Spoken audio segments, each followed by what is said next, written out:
What's going on, guys? This is Gainz Gaming.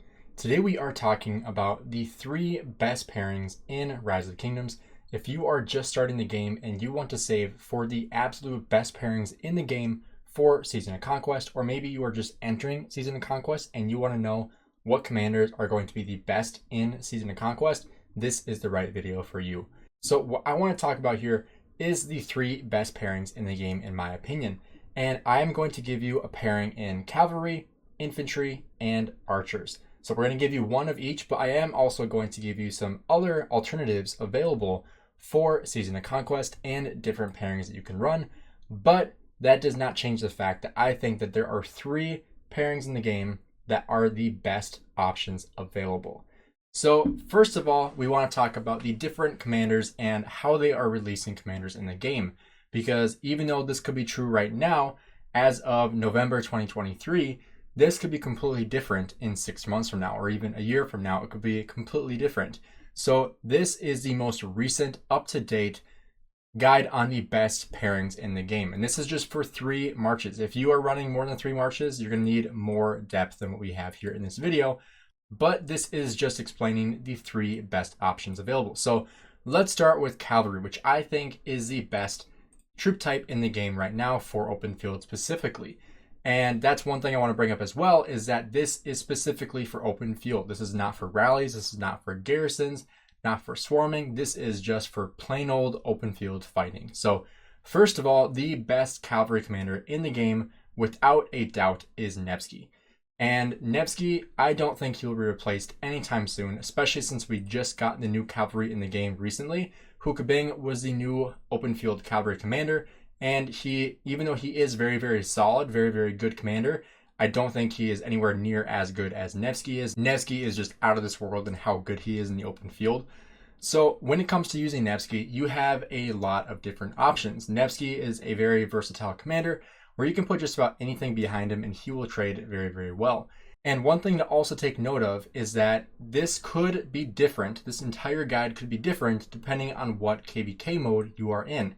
If you are in a KVK, such as the Storm of Stratagems, where you're able to use an artifact to, for example, make Zhuge Liang have all of his skills that are specific to archers be specific to a different troop type, such as cavalry or infantry, that completely changes things. So we are going based off of just the commanders and their initial stats in home kingdom, essentially. And obviously in different KVK modes, it can affect how good commanders are and different pairings that are available for you and give you a little more flexibility. But when it comes to just plain old best pairing in the game, Nevsky and Joan Prime. I'm sure a lot of you predicted that would be our first pair here. Nevsky Joan Prime is a match made in heaven. This is by far the best open field pairing in the game. The next best, in my opinion, however, is still going to have Nevsky in it, but is going to be Nevsky with Hukabing. And a lot of people think that Hukabing and Joan Prime are a better option. Personally, I think benching your Nevsky in any capacity of him not being your first option with cavalry is just a plain mistake. I mean, obviously you could run Hukabing with Joan Prime and it would perform very, very well. But when you're looking at single target damage, then Nevsky with Hukabing is by far the best. If you're looking at open field value, having Joan of Arc in your open field is going to be very, very phenomenal for the AoE up to 3 different targets. But our first march is obviously Nevsky with Joan Prime. If you only have 1 march you're going to run in Season of Conquest, it is 100% Nevsky Joan Prime. Don't invest in anything else. If you are only going to run 1 pairing, your 1 pairing 100% is Nevsky Joan. It is by far the best pairing in the game, whether you're looking at infantry, archers, cavalry, mixed, it's the best in the game. Without a doubt, it is the best in the game. Now, the next best pairing in the game, I honestly kind of struggled here on where to rank these 2 pairings, because the next 2 I think are actually very, very close to one another, and the reason is kind of unique. So I am going to put Boudica in the 2nd place spot, specifically Boudica with Zhuge Liang. And the reason why I was hesitant here is because, a little bit of a spoiler alert, the 3rd pairing is going to be Guan with Scipio. And the only reason why I was hesitant about putting Boudica and Zhuge after Guan Scipio is because of how targeted Boudica is compared to Guan.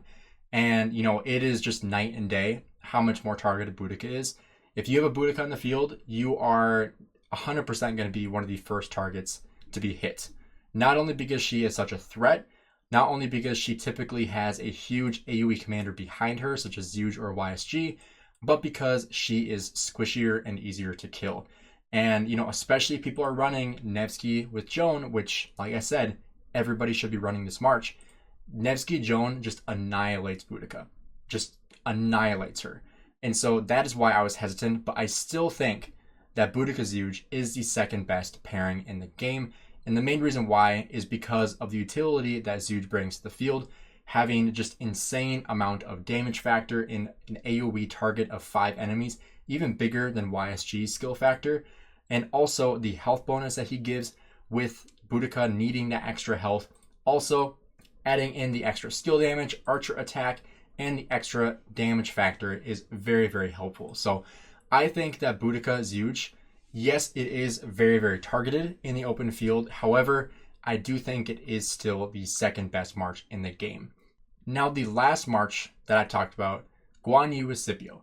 Now, this one, I guarantee you, somebody in the comments is going to say, why on earth would you invest into Guan Yu in 2023, almost 2024? And the only reason, I repeat, the only reason Guan Yu is still considered to be a great commander in Rise of Kingdoms is because of his silence. That is the only reason. He does not do enough damage. He does not have enough in his kit to warrant, investing in him right now. It's literally just his silence. And as we get more and more commanders that are going to be immune to silence or going to shed the silence easily, he's going to become less of a priority.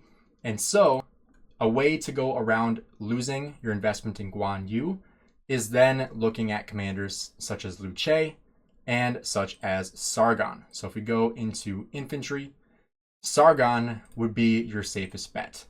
Obviously, Sargon with Scipio is very, very solid. I was very hesitant about putting Scipio with Sargon as the number 3 pairing. However, just how good Guan Yu is with his silence, I honestly just could not take him out of that pairing. Yes, Scipio Sargon, I would say is probably the 4th best. It's very, very close, very, very up there with Guan Yu with Scipio. But I think that the synergy between Guan Yu Scipio is just so unmatched that it's just hard to break them apart. And that's one thing I've struggled with because, there's been times where I do have Pakal Herald expertise and sometimes I don't want to run Pakal. I want to use Scipio with Herald and then I have to find a spot for my Guan. This is when I wish I had Sargon expertise because then I could use him, or at least 5550 would be the next best spot for him. But since I did unlock his 4 skill, I feel like I have to use Alexander the Great with my Guan, which obviously is not as good. But, I really don't like having to break up my Guan and Scipio just because it is such a good pairing. And, it trades so phenomenally with the double AoE. Plus the silence is just really, really crazy. You could consider running Scipio with Sargon. You have your 3 main commanders that you're investing into. And then obviously you have Guan as your primary when it comes to Scipio because you don't want Guan secondary. Then you have Zhuge secondary to Boudica. And then finally you have Joan Prime secondary to Nevsky. However, if you are only running 2 marches, some people might assume I would recommend Nevsky and Joan and Boudica and Zhuge. I would stay clear of Boudica if you are only running 2 pairings. And the main reason why is, like I said before, she is so heavily targeted. People that are running only 2 marches, it's probably because they are free to play. If you are free to play, you want the tankiest, the strongest, best commanders you can have possible on the field that are not going to take massive losses when you get swarmed. Boudica does not fit in that category. If you get swarmed, you're going to take massive losses with Boudica. You have to be extremely careful with Boudica. Yes, if she gets ignored, you're going to trade extremely well. Your Zhuge is going to go off. But if you get targeted, which you will, trust me, you will, she will melt.